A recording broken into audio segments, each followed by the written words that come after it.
Welcome back to another episode of Invest in Yourself, the Digital Entrepreneur Podcast. I'm, of course, your host, the most Phil Better, and today's guest is a powerful force in the world of transformational coaching and consulting. Someone whose life journey and philosophy are reshaping the way entrepreneurs and organizations connect to their truest potential. The episode isn't just a conversation, it's a deep dive into resiliency, authentic self-connection, and sustainable growth. Imagine overcoming a traumatic injury at the age of 7 that would challenge anyone's spirit and body.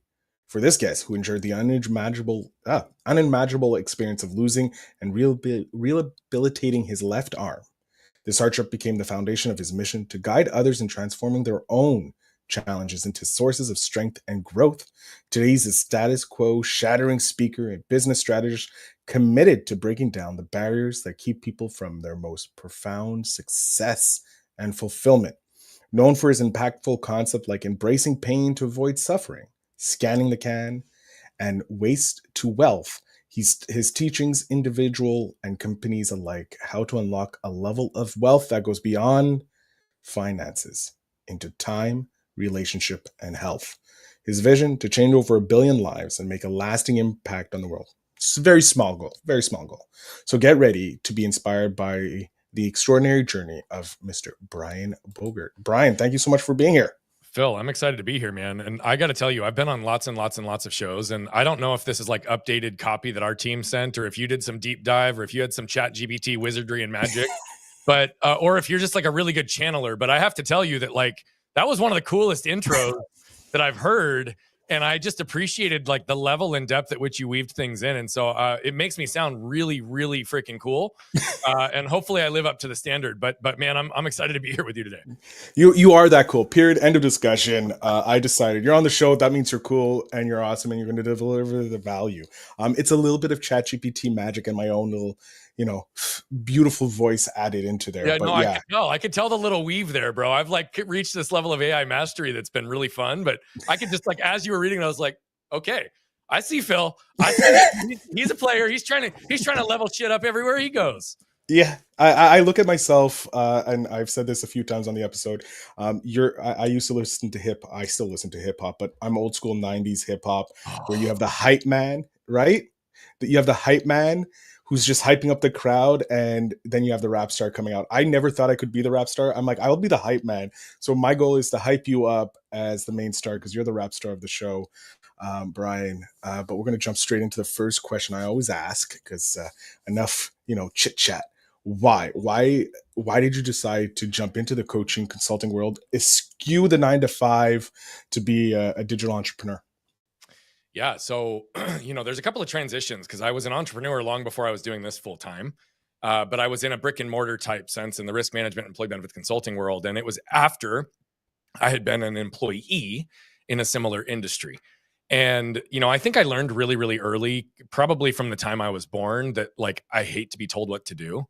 Like, there's such a visceral reaction at like every cell in my body that like, even in my marriage, when I first joined, like, it would literally be like, I would say to my wife, like, could you just ask me what to do? Like you don't need to tell me. Like, if you tell me, then every part of me wants to shut off and say no. And so as a result of that, like, I'm not a very good employee. I'm a very high performer, but I'm not a very good employee because I just really don't like to be told what to do by anybody. And I've never been someone to kiss a ring for the purpose of kissing a ring, which is what a lot of what I find corporate traditional type jobs to some degree, or especially in the high performing sales or entrepreneurial markets, there's some ego there, right? And that just was never my game. It's like, cool, I can have mad respect for someone, but that doesn't mean that just because you're 20 years older than me, that you're smarter than me, better than me, faster than me, more emotionally connected than me. And oh, by the way, that's not even about a comparison with me and them. It's just, who the fuck are you to tell me what to do, right? That's literally what it would come down to. And so, after my venture, after a couple of jobs that were more entrepreneurial in both high school, teenage years, and college, and then my very first job, I just knew. And so I went down this path of becoming an entrepreneur because I believed that it could give me a lot more freedom. Now, the irony in all that is the first decade of doing that, though we built and scaled a business to over 16 million in that time, it also reinforced and created lots of areas where I was still unconsciously protecting myself with shame and anger in ways that, though we had produced a high level of success, I had everything I thought I ever wanted, but it ultimately left me empty and not in a place where I was living in congruence with who I was. And in many respects, that almost cost me everything and everyone I cared about. And so the shift to do this full time into the digital marketing type approach, coaching, speaking, and doing this as just a lifestyle and way of living, really came as a byproduct of me not living that way myself, and leaning into a challenge of my wife highlighting that for me. And then 10 months later, we put a plan in place. I crushed my last year, closed and executed my buy sell, and then we went and did this full time. But the reason I highlight that is that she helped me see something in myself that I still wasn't seeing. And she helped me step into a place of confidence and conviction to go chase my potential in the ways that I wanted to do it exactly. Because though I was an entrepreneur before, I was in a partnership, which also meant there was still other voices, there was still other influence, and there was still systems and structures that I had to follow. Even if it wasn't what I believed, there were elements of living inside a box that I still was perceiving. And I knew that I had more impact in me. I knew I had more potential in me. And so I figured the greatest way to do that is to go live in what I believe my reason for existence is in every single day, not hit the easy button just because we were printing money at the time, but rather go chase what's possible and use that as a model, both for how I live, the example that I cast, but also to demonstrate and teach my kids from a very early age that we don't have to follow the traditional path just because that seemingly is what's shoved down our throats our whole lives. Okay, the episode's done. I'm going to walk away now. that is something that I love, because it took until a burnout in 2020 for me to figure that out, that I wasn't a good employee, but I was a high performing worker. So I really fuck with what you went through, and not living in congruency with what you feel. When you did decide to finally go, okay, eschew, I'm going to go live my, congruent life, like what I was set out to do. The fear obviously must have been there because it's the unknown, the challenge. Would you say that it was similar to the accident that made you lose your arm in how it changed your life and how you looked at it? That I would have never even considered that correlation because I don't see them as one and the same in any capacity, though I can understand why you, from an outsider's perspective, might. I would tell you that when I decided, the challenge that my wife gave me was essentially a question. I'd been running my coaching business side by side for 5 years because I'd already hired a coach and realized that I wasn't aligned, but I just still at that point wasn't envisioning that this was the path I was going to take, right? And she literally just said, "Hey, how would you feel if you didn't have to go to the office on Monday morning?" And I was flooded in fear, drowning in doubt, swirling in my shame, genuinely in that moment, super overwhelmed. And I laughed and was like, "Hey, babe, that's a pretty loaded question. Why don't you tell me more?" And she went on to tell me that she felt like she had seen fear enter into my world in a way that she'd never seen me operate, because I had some other health stuff that had come up and bubbled up that I think she felt was making me play small and protected in a way that she'd not witnessed before. She believed that the longer I lived in the prior industry that I was in, the more I was incrementally dying each day. And she believed that I wasn't scratching the surface of my potential, nor was I having anywhere near the impact that I wanted. And she also had believed and said that she believed that I'd convinced myself that we needed the status, the money, the prestige that we had built in that company. And what she made very crystal clear for me in that moment is that she doesn't care if we live in a cardboard box on the corner. What they need is 100% of me, and they didn't have it. And so that was like a really strong moment, because I did have to go through the fear, the doubt, the shame, and understand it, what was keeping me stuck, and also step into a layer of as much clarity and foundation setting as I could before I was willing to fully step in. That process took me 3 months to evaluate and go through with intention, up to and including looking at a 7-year cash flow projection and really trying to be intentional with how I was going to make this transition so that it wouldn't affect my family in a negative way. And then I took the leap. And, what I would tell you is it's interesting, because where it is similar to the situation and the trauma that I experienced is that you truly learn the best when you're forged in the midst of the fire that you create. And I very quickly had success but success in a way that wasn't going to be sustainable. I mean, I wrote over $500,000 of coaching revenue in the first 6 months, and then I had to go fulfill it. and I was fulfilling it, but it was draining me in ways that I didn't anticipate. It was not aligning with me in different ways. And so within 6 months, I'd convinced myself I need to go start 3 more businesses because this isn't going to be my path, because I can't sustain this. And I wasn't in a place where my creativity was still allowed, or I wasn't giving myself permission to truly explore what I wanted, because I was still operating from some of the conditioning of my prior life. And so I started 3 other businesses. 2 of the 3 were multiple 6 figures within months. And within a year, I had all of this happening. But here's the other factor that took place.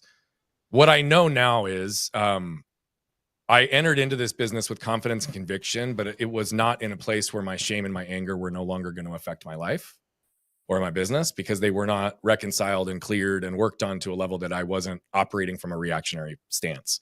So why I say that is what really was going on in my shame is my unconscious mind was telling me that I was never going to be good enough as a speaker and a coach to make it on my own.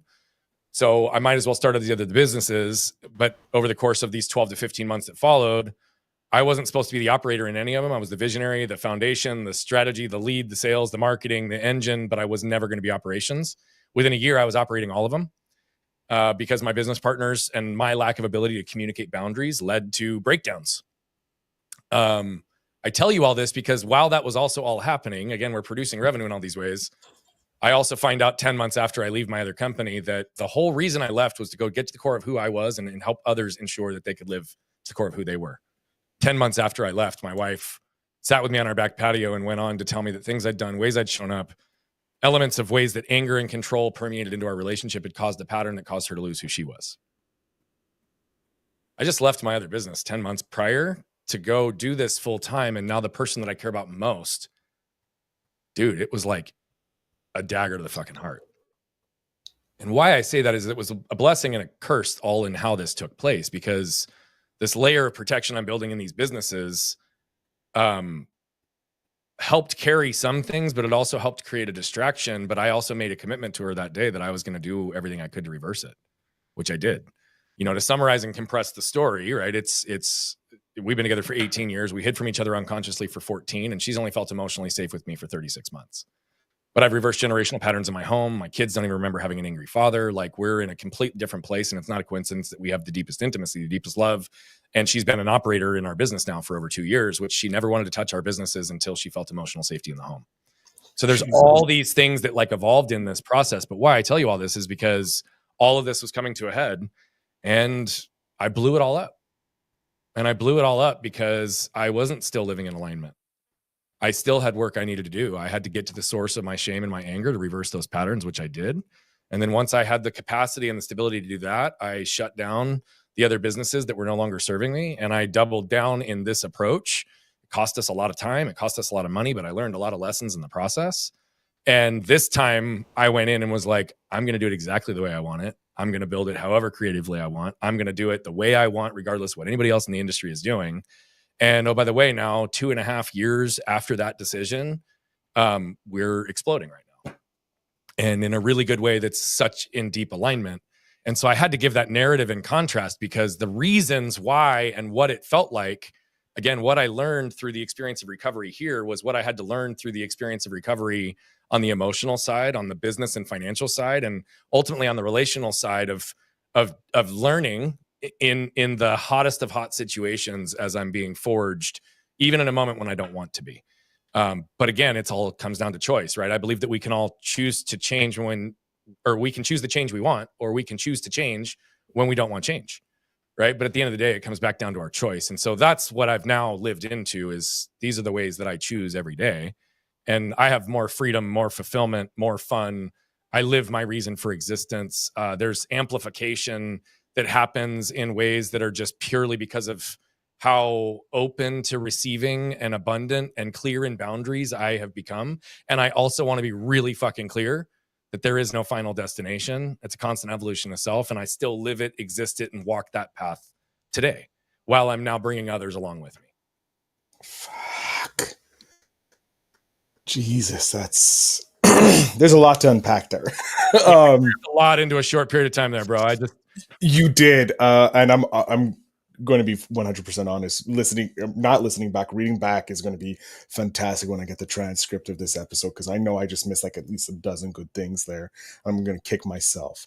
Uh, I want to focus on your relationship with your partner, your wife, um, because as a single guy, I don't have that partner to like kind of like be there when you're like you have the lows days, or to call you out on your bullshit, Yeah. pretty much. Um, how important do you see your relationship with your wife in terms of the success that you have in your business? It's the singular most important thing. And I mean that whether or not she's involved in my business. Now, that's how my values are aligned, and I'll explain it. Okay. But what I know is that when things are settled, good, connected, fulfilled, loved, intimate at home, there are no limits in what I can accomplish in business, whether she's involved in the business or not.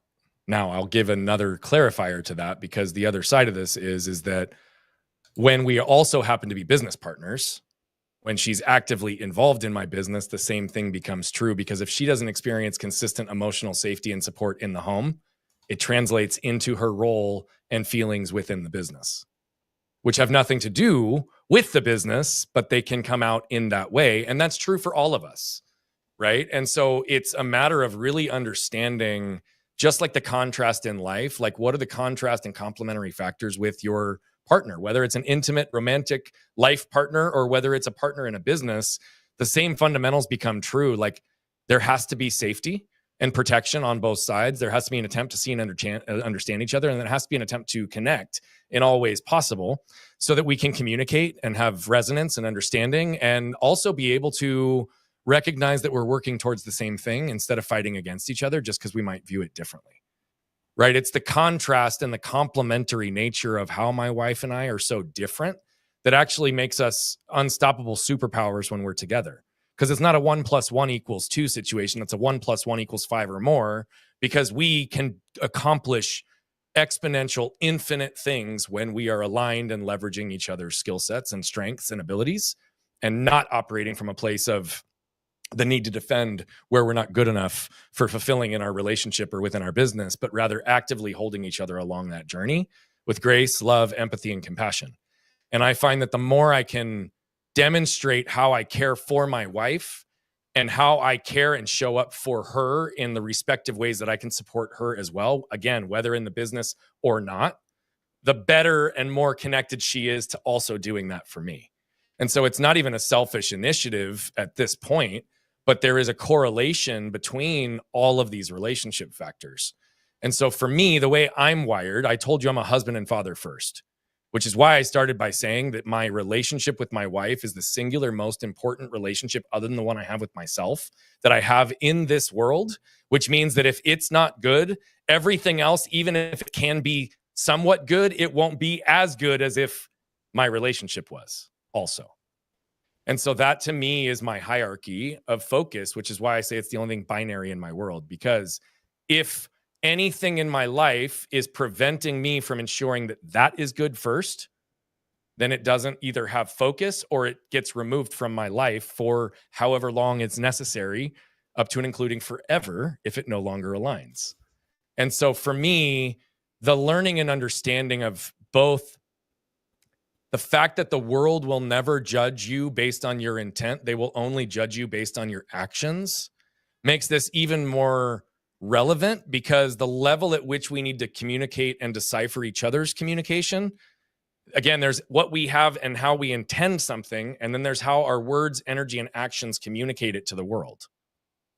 Right? So what did this look like, for instance, in our home? My wife would say something as simple as like, "Hey, honey, what are you doing? What do you want to do with the kids this weekend?" But my shame and my anger filter would cause me to hear it this way: "Hey, honey, you've not done enough to be a good husband and father here recently. So what are you going to do to make up for it this weekend?" To which point I feel the need to defend, and I'm actively, viscerally triggered at a place where I'm like, what? I puff my chest and I rattle off the 10 things I've done in the last few days to show her I'm a good husband and father. That wasn't even what she asked.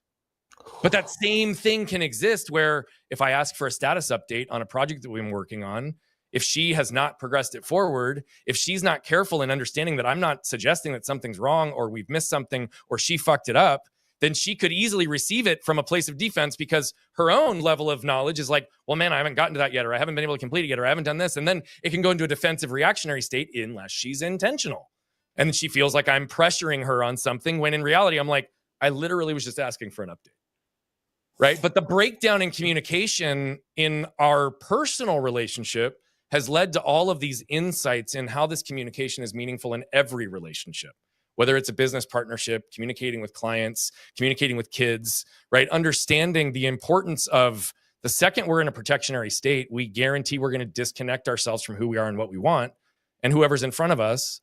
But imagine how many people are carrying armor on a day-to-day basis, protecting themselves unconsciously from things that they don't even know they are doing that, yet it's disconnecting and diluting everything they're saying as well as everything they're hearing, right? So it's like, let's just put it all on the table and realize we're working towards the same thing. And if we can operate from a position that we don't care about being right, but we care about getting it right, everything flows. God damn, sir. What? I'm having like epiphany after epiphany in this episode. I'm loving it. Oh, I want to know, what have you done to invest in yourself to get to this point? Because you have some insights that I feel, one, are lacking in, I don't want to say the masculine sphere, because it's both a masculine and feminine trait, this understanding, and it feels like you're on your route to being whole, because you have an amazing partner who is supportive of you and understands the same goals that you have. Like, I'm sorry, your ambitious goal of touching 1 billion people is nearly as insane as my goal of launching 100 million podcasts. So like, dream big is something obviously is probably a motto somewhere in your house, but you have done a lot of internal work to get to where you are today and have this. I feel like no matter what, you're always flying like 3,000 feet above any issues, and you're not stuck in the forest, just seeing the tree. Mm-hmm. What have you done? I want to know, just for me, what the fuck did you do to invest in yourself to get to this point? Because the way you're talking is like, it's like I'm talking to like Leonardo da Vinci about art. Like it's so Wow. something I can Wow. like, I can see it, but at the same time, I'm stuck at this tree that I can't get over. Like, I have this like, okay, yeah, I can see what you're talking about, but at the same time, Yeah. how the fuck do I get to where you are? Yeah. I just have to like pause for a second, because like the fact that you compared me to like talking to Leonardo da Vinci about art is like, I mean, that just hit and resonated at a really deep level. And I just want to thank you for even the way you said that, because I can fully receive that. But here's the funny thing. I wouldn't have been able to receive that 5 years ago. I would have immediately shifted to all the reasons why what you just said wasn't true, even though supposedly words of affirmation is a love language for me. It wasn't for a lot of years, because every time I would hear a compliment about myself, I'd actually feel shittier about myself. Right. And so again, part of this is the shame and the anger dynamic and how those progressed forward. To answer your question, and I'm going to say one more thing because of what you said. I think it's really funny because I haven't heard anybody phrase it this way in a very long time. But one of my personality, brain wiring evaluation experiences, and I can't remember the exact, I want to say it was like a program called Emergenetics, maybe like 15 or 20 years ago, had this one line that still resonates in my mind that you just said, which is that I have a really strong ability to be able to see the forest, but don't want to count all the trees. And then it reinforced, but you can count all the trees, but you can also communicate about the forest as if you've already counted the trees, whether you did or not. And it's an interesting way, because again, the resonance of what you just said, I had to just vocalize because it was just kind of a cool moment for me, how that all hit. How have I invested in myself? The answer to that question is far more extensive than I will be able to articulate in a short period of time. But if I overly summarize it, I'll look at it through a couple of the measurements of both time and money. as it relates to what that investment has translated to. I, about a year ago, went back and reflected and tabulated all of the coaches, all of the programs, all of the trainings, all of the therapists, all of the healers, all of the uh, any external modality to help me understand myself better or progress faster or learn a topic or a skill, for lack of a better term. Okay. So, like outside investment, and I'm not talking about higher education, I'm talking about like I've hired somebody for this purpose. And as of a year ago, which I've invested more since then, and I don't even remember the number for the last year, but as of a year ago, I had invested about $750,000 in myself in the last 10 to 12 years. And that's a number I'm actually really fucking proud to flex, because that $750,000, very few of it was the solution, but the combination of all of it is what's shaped and helped me to see things in a way that I do today.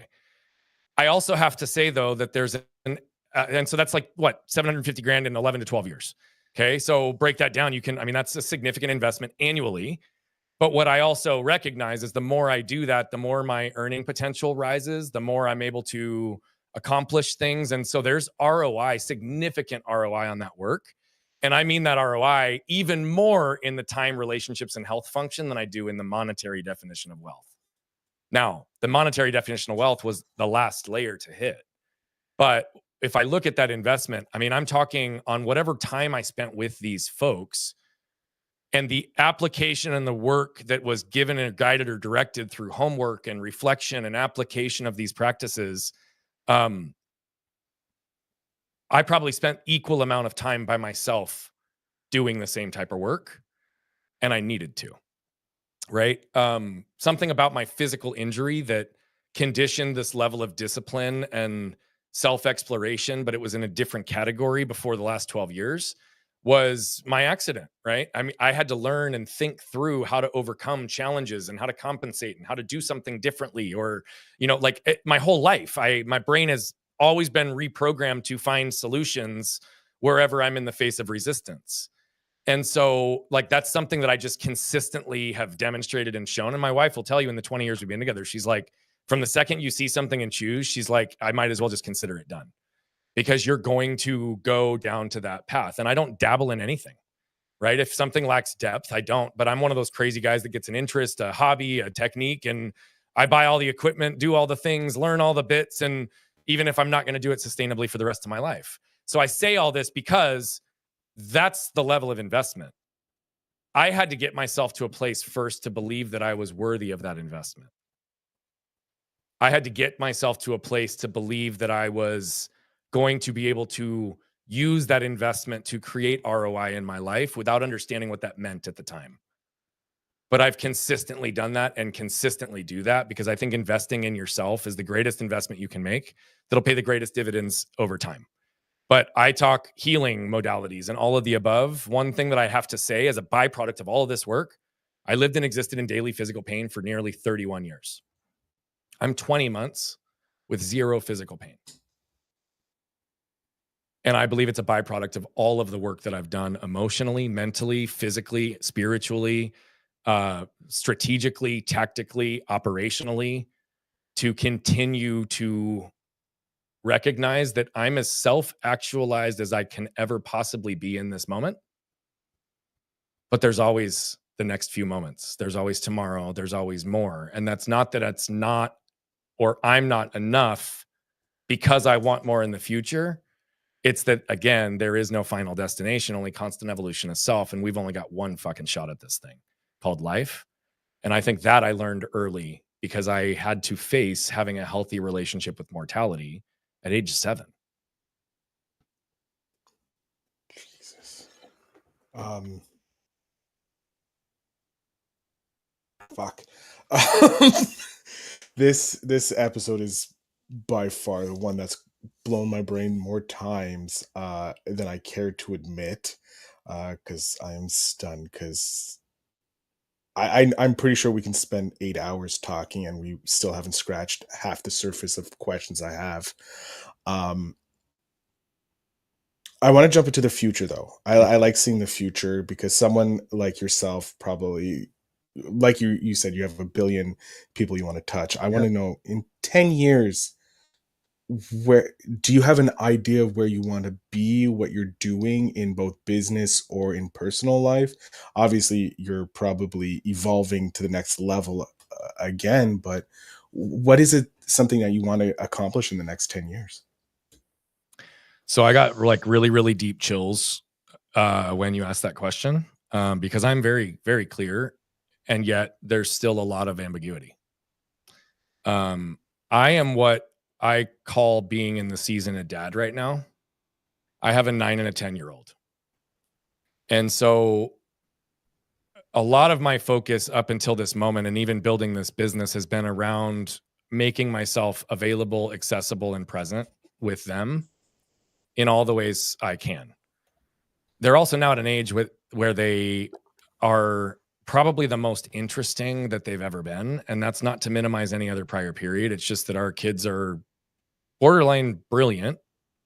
And my wife and I have been very intentional. And so we have two very, very, very very brightly shining stars that we're just trying to ensure we don't ever dim. And and so for me, there are many positions and decisions that I'm making right now as it relates to the next 10 years to ensure that I can be present for the season of dad, despite whatever my aspirations professionally and impact wise in the world are. And so that, like I've said before, will maintain my primary focus for the next 10 years, which means I want even more development in the depth of our relationships. I want even more exploration in the levels at which we can trust each other. I want even more development in laying that foundation and connection to ensure that I've not only prepared my children for this world, but that I'm a safe place for them to consistently come back to for feedback, and not just safe, but they desire that relationship. And these are things that only happen with intention.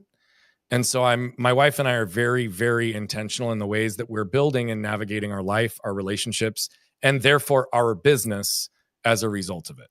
Because if our business doesn't support the primary part of our life, then why the fuck are we doing it? Right.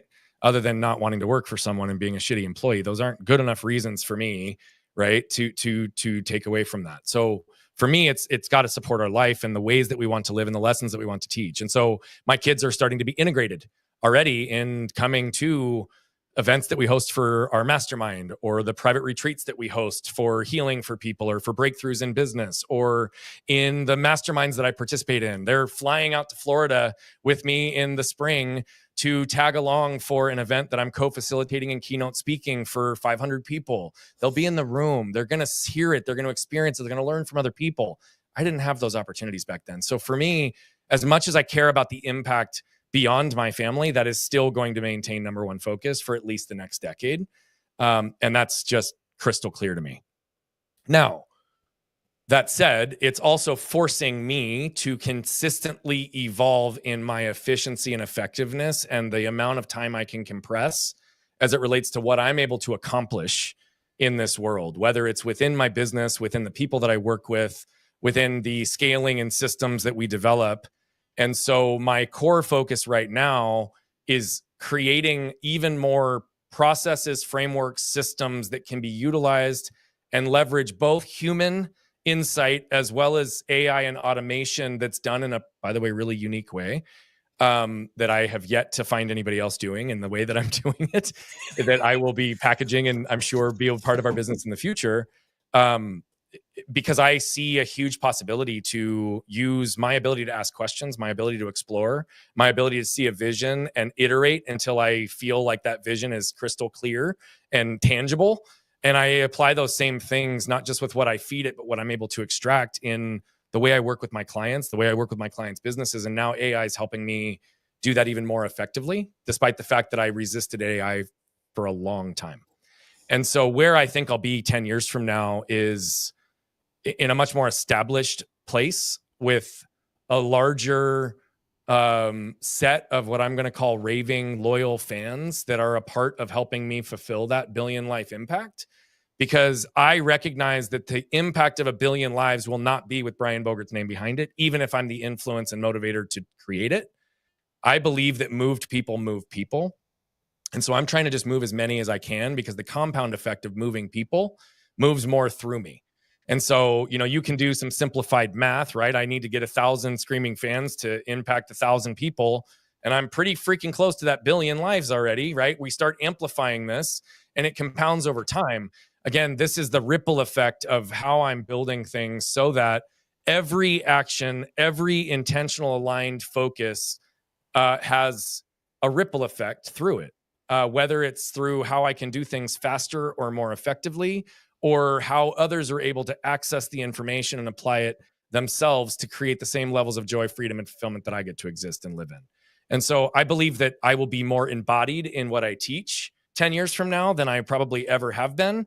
And that will be probably a pivotal shift, because once our kids are at that age, I think it'll look dramatically different in the 10 years following that. Oh God, I'm so excited to see 10 years from now for you and have you back on, because it's going to be so insane to see how far you've come in that time, and how many people you've impacted. And probably you're going to be going like, I want to impact the world. I don't want the billion. I want the world now. Like you said, because we're always constantly evolving. But you did mention you have kids around this, around the 10 years old. You have your 10-year-old, you have your, I believe you said 9-year-old or 8-year-old? 9 and 10-year-old. Yeah, 9 9-year-old and girl, 10. 10-year-old boy. So this question is really the final question, and I think it's really apropos, because it's perfect for you. What advice would you give your 10-year-old self that you wish you were handed? Know yourself outside of who the world has told you to be. Love yourself for exactly who you are. Advocate for yourself in every way that does not create damage for others, but rather helps further you. And learn to do these same things for other people. Because if you can love yourself, know yourself, advocate for yourself, you can love others, know others, and advocate for others. And I think that the ripple effect of freedom through that is huge. And so, up to and including, I have communicated that already to my children, down to the level of, even if dad or mom tells you something that is not fundamentally in alignment with who you are, don't let us, our reactions, our suppressions, condition or convince you of who you need to be, because we love you unconditionally, regardless of what that looks like. And so we are going to screw it up. But I ultimately know that had I had the ability to know those things earlier in life and to challenge conventional wisdom and structured societal belief systems that create suppression, I would have experienced what I'm experiencing today decades earlier, and I would have had less work to get there.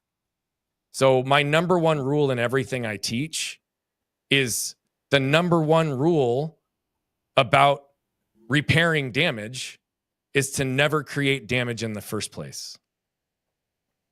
So I'm trying to ensure that my kids get to honor and live into exactly who they were born to be, and that we get to help support them in that process. But I would say that to any 10-year-old is don't let your parents, don't let your grandparents, don't let your friends, don't let anyone, if something doesn't feel right to you, trust yourself. That's advice for not only 10-year-olds, but also 30, 40, 50-year-olds, any age. Brian, I'm going to jump off stage and I'm going to try and download as much as I can from this episode into my brain. I want you to let the audience know where they can connect with you, how they can be part of your billion people impacted, because I know you already impacted a lot of people on this episode, but if they want to take it to the next level, please let them know. The floor is yours. Yeah, I appreciate you, man. Well, again, we have a lot of things that we do in our world, and we know that 99% of the people that we impact in those billion plus lives will probably never pay us $1. And so I say this with absolute grace and caution. If you are a website person, go to brianbogert.com. If you are a social media person, go to @BogertBrian on any social media channel. We regularly run challenges. We have a lot of free educational resources. You'll notice that most of the content we put out is just to normalize and give permission to the conversations that need to be had and the questions you need to be asking yourself to live into who you are, want to become, and ultimately your power and potential. And so, whether it's formal or informal in the way that you engage, the resources are there. It's just a matter of being able to step into and recognizing the opportunity in front of you and realizing that I want nothing from you, only for you. Because what I do know is those that want to grow beyond whatever they see at the surface will invest in themselves deeper, and that will be the exchange of value beyond. And so know that I'm here to support you however I possibly can.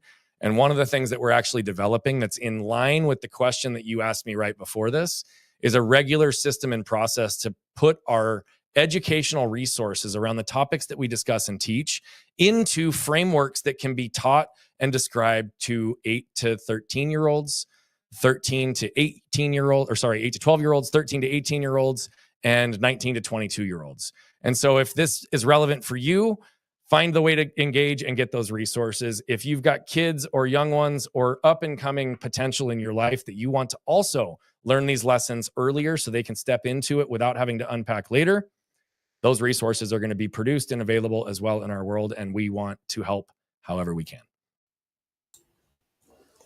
Brian, I want to thank you. I appreciate you coming on to the show and delivering more value than I felt ready to receive, because this episode was heavier on a lot of different ways than I was used to. So I want to thank you very much for that, and I appreciate you being so open with everything. Yeah, man. Thank you for building the platform for me to be able to pour some good into the world. And thank you for leading with charge to be able to inspire what's possible with our next generation of entrepreneurs and up and coming rock stars in this world. Oh, it's my pleasure. And thank you. I appreciate the kindness that you just said there. To my audience, make sure you check out the show notes down below so that you can connect with Brian if you felt impacted like I did in this episode.